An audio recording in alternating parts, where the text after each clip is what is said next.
Namaskar.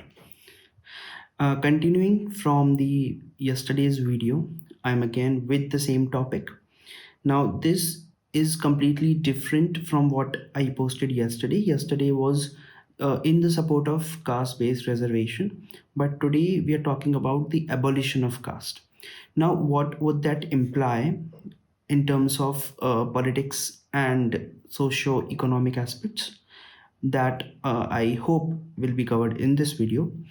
So let's jump into the video. I will give link to the video in the description. Go and check it out. Come and react with me. Give me a thumbs up. Subscribe to the channel. Let's start. Show of hands. How many people want me to answer this question? Okay, done. So if I take time to answer this question, kindly do not see me as running away from answering any of the questions. I'm the last person to run away from any question. Okay, so I'll answer your question now. Okay. Abolish the caste system because it is... They don't have the question in this video, but let's see if we can get from his answer what was the question. In the interest of national integration. Abolish the caste system because it is in the interest of national integration. Okay, that is the question. Can we abolish the caste system if it is in the interest of national integration? Is that your proposition?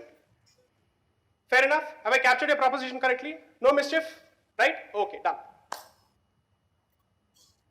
I'm happy to do so. Will everybody do it? Will people who benefit from the existence of the caste system stop doing it? Answer. Give me an answer because you have to survive in this campus. Go ahead. So, and I've said this bluntly in multiple places, that the people who have asked for the abolition of the caste system are the ones who have engendered caste politics across the board. Because they have made it a habit. So when they say abolish the caste system, they've said abolish the identity of certain castes and retain the identity of certain other castes. And in the process what they've done is that they have affected social cohesion. Do it across the board, but here's the problem with it. And I'll say this bluntly myself. I was asked once, what is your position on reservations? I said I support reservations on caste-based system. There's a good reason for it.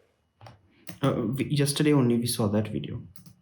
I will not support the abolition of either the caste system or caste-based reservations because it is premature at this point of time, particularly because the caste system has created a certain disparity and the reservation system is meant to try and address that historical disparity. And until the disparity is bridged to a significant extent, it is in the benefit of people who want the reservation to go to say abolish the caste system along with the reservation which is given in the caste-based system. And I say this as someone who comes from the much reviled Savarna community. Let me be blunt on that. Okay. My point is very simple. Caste-based reservations are meant to ensure that a certain gap which has been created as a consequence of years of practice is addressed. Why? Because you want people to know that you're sorry for what has happened. So, which is the state which is known for its support of slavery in America? So there are two sides which fought the Civil War, the Confederacy and the Yankees, right? Sorry? Southern states. Virginia, that's the place. Okay. The Senate of Virginia comes out with an open resolution apologizing for what it did to the African Americans during the period of slavery. Let me briefly explain to the people who don't know about this particular incident. Not this Senate one, because he's explaining about it anyway. But he said that there were Confederates and then there were the other northern states who were basically the USA. So at one point what happened is when Abraham Lincoln won the presidential election, his entire campaign drive was about abolishing slavery. So once he became the president, he, like, true to his word, started this process of abolishing slavery across the board. But some of the southern states did not agree with this because they depended so much on their slaves, as they were driven by agriculture. The agricultural industry was very prevalent in southern states. Even today, there is a lot of farm thing going on in the southern states. So they dependent on the slaves for the physical labor. So they were not supporting the slavery, and which resulted in this divide in USA, that southern north versus south. Now, this resulted in a civil war within the country itself. It was to such an extent that in the civil war, more people died than both the world wars put together. More people, more American people, I mean, not all together. So more American people died when, if than the both the world wars put together. So anyway, that was the rift. At the end, the Republicans or the USA won the war, and there was no uh, partition of the United States of America, and it remained intact. Slavery was abolished. Abraham Lincoln was assassinated as a result of it, and then the Republican Party came down hard on the southern states for this particular assassination, and which resulted in the birth of a party which later turned into a party that we know today as Democratic Party, which represented the interest of the southern states because so much sanctions were being put on it. Now the politics is completely different. Republicans are supported by southern states and Democrats are supported by northern states. But anyway, that was the history. Republican Party did a lot to abolish slavery and lost one of its most prominent figures in the process. Now, according to me, apart from saying a sorry, it is not enough to say a sorry, because this is a certain way of reparation for what you've done. Okay? I'm sure you didn't expect this answer from me. I know. That's why I'm giving you this answer. And this is not an answer that I've created out of thin air, because I've said this on public forum multiple times. Okay? So the answer is, one is on the question of principle, on the question of justice, on the question of social justice. Indian social justice, or the Indic way of social justice, believes that apart from saying sorry, confession in a closed box is not enough. Karma has to kick in, therefore pay for what you have done. That is what we believe in. Okay? Two, frankly, you can do whatever you want. You will never be able to kill the caste system because you have not understood it. You have not understood the creature called caste because you still don't know whether it is Varna, Jati, or what is it. Frankly, you don't know. And I mean not you. In general, people have not understood it. Oh, so are you saying that the Supreme Court has not understood it? You understand logic better, you have understood caste system also better. Frankly, even I have not understood it. And I'm still trying to read. Today, when you follow the caste system, you're going by the nomenclature used by the Britishman as part of his colonial records, where the identity was static. Ek bar lag gaya to lag gaya wo dhabba. Whereas the caste identity has been traditionally fluid. It has not been static. It started off as a fluid identity, went through a situation where it became so rigid that you cannot move. And then that movement was further curtailed by calling it under the brand of caste, and then giving it as part of a certificate. I'll give you a simple example. It's a fantastic example. There is a community, Devendra Vellalar community from Tamil Nadu. They want themselves to be removed from the category of SCs. They said, we don't want to be under that particular category. We are perfectly comfortable fighting in the general category. The day that happens, two things will happen, and this is where most educated minds today will not be able to reconcile. Reservation will die a natural death, but caste system will continue to be alive for the simple reason that you fail to understand the sheer cultural value and the intrinsic identity that every person from every caste enjoys. From the top to bottom, if at all there exists any, according to me, it's a horizontal structure. It was never meant to be a vertical structure. It was never meant to be a hierarchical structure. So if you actually do this, you are telling someone that you're at the bottom of the ladder when he's saying, don't tell me I'm at the bottom of the ladder, I'm at a certain place in the ladder, I will decide where I am, you will not decide for me. Okay? People who want the abolition of the caste system are the ones who will never let anyone move out from that particular caste identity, because they want that particular caste identity so that they have something to talk about, so that they have something to show and point fingers at, to say, as long as this particular structure is alive, I got a fantastic whipping boy as far as the Hindu identity is concerned. Therefore, Read more about the caste system and ask yourself if the word caste does justice to that particular concept, to that particular system. Don't read a Wendy Doniger. Read an R.C. Majumdar. Read Indian authors on this particular point. Understand more about this. In fact, in engineering campuses and medical campuses is where this discussion must start. Unfortunately, that's the place where it will not start. Because there it will start with allegations, not with facts or logic. For people who are being trained in professional degrees which are drenched and dyed in logic, this is the last place where logic will be applied. You will not touch it at all. Because you have not done enough reading. Your sources of information are what? Barkhadat, NDTV, India Today. Who else? What books have you read on this particular issue? From this end to that end. Opposing points of view. Have you read Deepankar Gupta? Have you read a Conrad Elst? Have you read a Michel Danino? Have you read a Sitaram Goel? Have you read a Dharampal? Have you read a Ram Swarup? These are all people who have written so much on this.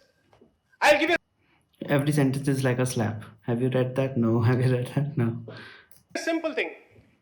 I love Hindi as a language. I'm breaking a few more myths here, notwithstanding my complexion, so wait and watch. So there is a beautiful book called Sanskriti ke Char Adhyay, written by Ramdhari Singh Dinkar, who was known as a nationalist poet in the 1950s. Read his book on what he believes is the journey that the Indian civilization has traversed and what is it the culture that you see today is a product of. He traces it across 4 epochs. He looks at migration from Africa, he looks at migration from other parts, and he still doesn't call it an invasion theory, he calls it a migration theory. Those who want to create trouble in this country will continue to call it an invasion theory, if at all it has any basis. Rakhi Gadi is saying something else, that's a different issue. But the point is, all of this is intrinsically connected to the so-called Aryan invasion theory translating to the Jati system or the Varna system or the caste system. Read that and read the politics surrounding that, and the amount of mischief that this particular country has been subjected to will become crystal clear to you. You don't need to buy my word for it. You just see the opposing points of view. One is saying we're all one, the other is saying we're all different, and you need to be fighting with each other. It got a little fiery by the end, but I see his point. He says that a point will come when the communities themselves will rise up and say that we don't need reservation. I don't see that happening in the near future, especially in the north of the country, because people here are fighting for the reservation, let alone giving it up.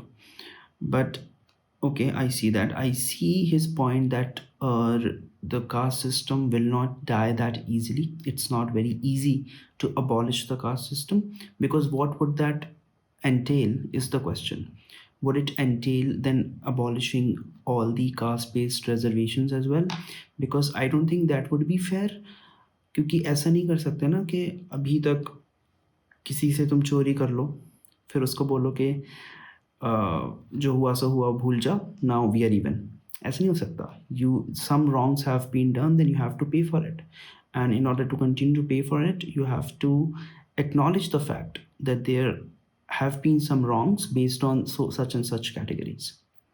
Anyway, now coming to the latter part of the video where he talks about Indian authors and the 2 sects particularly. The one sect is the civilizational cultural journey of the country to reach the point that we have reached today, and the other is the foreign Marxist view of that same culture. Now, to give you an example, there are differences in other European countries, but they are basically based on class, and which is in turn based on economic prosperity. Now, the same logic the Marxists tried to apply to the Indian culture or the hierarchical structure that they found, which they termed as caste. Now, but the same logic could not be applied. In a class-based division, it is very easy to abolish it, to control it, to finish it. But that is not the same case with caste, because a revolution does not come about that easily. In a class-based oppression, the lower classes rise up in a revolution because it comprises of a lot of people from different sections. They're all men, women, everyone. But that is not the same case with caste, because according to the Marxist view I'm talking about, it's not my view, or it's not the opinion that I hold. The Marxist view says that this kind of inequality is a graded equality, if I'm not wrong, that is a term. Now, in that graded equality, everyone has someone to oppress, and there is someone oppressing them, and there will exist someone at the top of the ladder and someone at the bottom. Now, in the Indian context, the people at the top of the ladder are Brahmin men, and then they get to subjugate Brahmin women, who in turn get to subjugate Kshatriya men. Like, they can all person one person at the top can subjugate everyone that are below them. Now, at the end of the ladder, there are Dalit women. Now, these group does not have anyone to oppress, and they are always oppressed. So, and they are very vulnerable and not enough, and do not hold the enough power to bring about a revolution. Now, why no one else rises up for the revolution? That is because they have someone to subjugate, like Dalit men have Dalit women to subjugate. So that is the very cynical, narrow pointed view of the Marxist historians, or the Marxist policymakers, in terms of the Indian social structure. You see, women, uh, how like primitive, how primitively they have classified the structure of Indian culture. So we have to know about the opposing view. We have to read R.C. Majumdar, and he's a writer that has been quoted so many times in J Sai Deepak's book. Anyway, with that, I would like to end this video. Please, thank you for being here. Like the video, subscribe to the channel, and I'll see you guys in the next one.